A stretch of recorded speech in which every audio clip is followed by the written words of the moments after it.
Le baptême marque notre sortie de l'ancienne création. En nous relevant de ce tombeau symbolique, nous nous déclarons ressuscités avec Christ, comme partie intégrante d'une nouvelle création. Mais qu'est-elle donc, cette nouvelle création? Organisme nouveau. Il n'est pas comme l'ancienne création qui est un ensemble complètement désorganisé. Toutes les articulations de ce grand corps sont disloquées, toutes les fonctions s'accomplissent dans la mauvaise direction, tous les réflexes se donnent à rebours, tous les mouvements sont à contresens. La nouvelle création fondée sur l'union avec Christ dans sa vie de résurrection d'abord n'est pas une organisation, c'est un organisme qui est le corps de Christ. Quand vous avez attesté que par la mort de Christ, vous êtes sortis de l'ancienne création pour passer dans la nouvelle par la résurrection du Seigneur Jésus, vous faites une découverte. Vous constatez qu'il y a dans cette vie nouvelle quelque chose qui témoigne de la nature corporative de l'organisme sous l'onction une et exclusive du Saint-Esprit. Ananias est envoyé vers Saül de Tarse, et les deux choses se présentent ensemble. Le baptême de Saül était un témoignage et l'imposition des mains d'Ananias sur lui était un autre témoignage. 2 ou 3 ans plus tard, quand Paul se met à l'œuvre d'une façon plus décisive dans cet apostolat pour lequel il a reçu l'onction de nouveau à Antioche, on lui impose les mains. Et pourquoi? Est-ce pure forme? Est-ce simple courtoisie?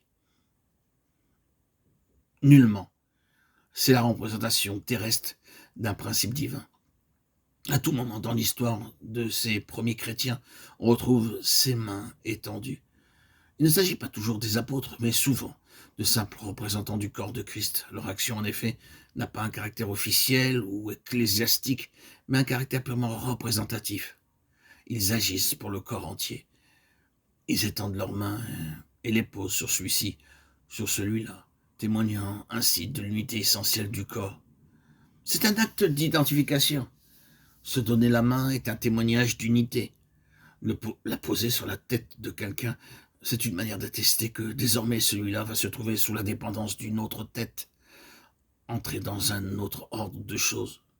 C'est l'agrégation d'un membre nouveau à l'unité essentielle du corps, sous l'onction une et indivisible d'un seul chef, d'une seule tête. L'imposition des mains est invariablement associée au Saint-Esprit, ou le Saint-Esprit, si vous voulez, est invariablement associé à cette imposition des mains, ce qui revient à dire que le témoignage à l'unité du corps qui est ainsi rendu par cet acte d'identification est un témoignage à l'unité exclusive de l'onction. Le Saint-Esprit rend témoignage à cette unité essentielle, de sorte que même un Paul, si grand soit-il, si spécial que fût son élection, même un Paul qui reçut son mandat d'une façon si merveilleuse, ne saurait malgré tout cela commencer son ministère sans autre. Le Seigneur doit l'amener d'abord à reconnaître que la carrière qui va s'ouvrir pour lui est la carrière du corps de Christ tout entier, et que loin de lui appartenir en propre, son ministère sera le ministère du corps et non le sien. Eux, donc, comme représentants du corps, posent leurs mains sur lui et lui disent en substance: nous signifions par là que si tu pars pour accomplir ton ministère, nous partons avec toi. Spirituellement et dans la prière, nous serons toujours avec toi pour l'accomplissement de cette mission. Ne vous imaginez jamais que vous êtes sorti de l'Église pour entrer dans ce que vous appelez peut-être un ministère de carrière. Mettez-vous bien dans l'esprit, au contraire, que vous êtes parti avec l'Église pour accomplir le ministère de l'Église. Il y a une grande différence entre les deux conceptions, et la vérité sur ce point doit être maintenue et affirmée.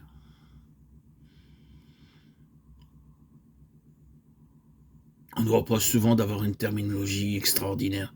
Le fait est que la terminologie courante a grand besoin d'être corrigée, et ce n'est pas celle dont nous faisons usage qui est à blâmer. Combien de fois n'entendons-nous pas des chrétiens parler d'église chinoise, l'église africaine, l'église d'Angleterre, de France? Il semblerait, à les entendre, qu'ils doivent se constituer une église d'Afrique, une église des Indes, une autre pour la Chine. Une telle terminologie est fausse radicalement et absolument contraire au Nouveau Testament. Paul n'a jamais tenu un tel langage. L'Église est une, le corps de Christ est un, et la seule façon d'en parler qui soit juste, c'est de dire en Afrique, l'Église, en Chine, l'Église, en Égypte, une seule Église. un seul corps.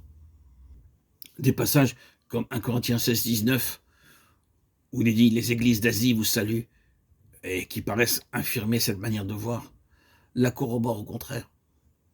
Il s'agit manifestement ici des assemblées locales, et de telles salutations d'un continent à l'autre prouvent à quel point, dans ce temps-là, l'unité de l'organisme était sensible et sentie. Mes frères et sœurs en Christ, chers amis, la manière de dire les choses n'a pourtant pas une telle importance, direz-vous peut-être. Pourquoi en faire tant de cas? Au contraire, derrière des expressions fausses, il y a des idées fausses. Quelle force pour l'Église si les principes néo-testamentaires avaient été observés? Quelle différence dans l'histoire des missions si chaque vrai messager était parti avec tout le corps de Christ derrière lui?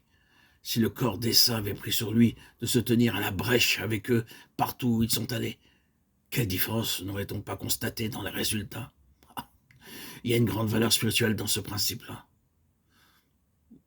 Aussi est-ce là la vraie portée de l'imposition des mains.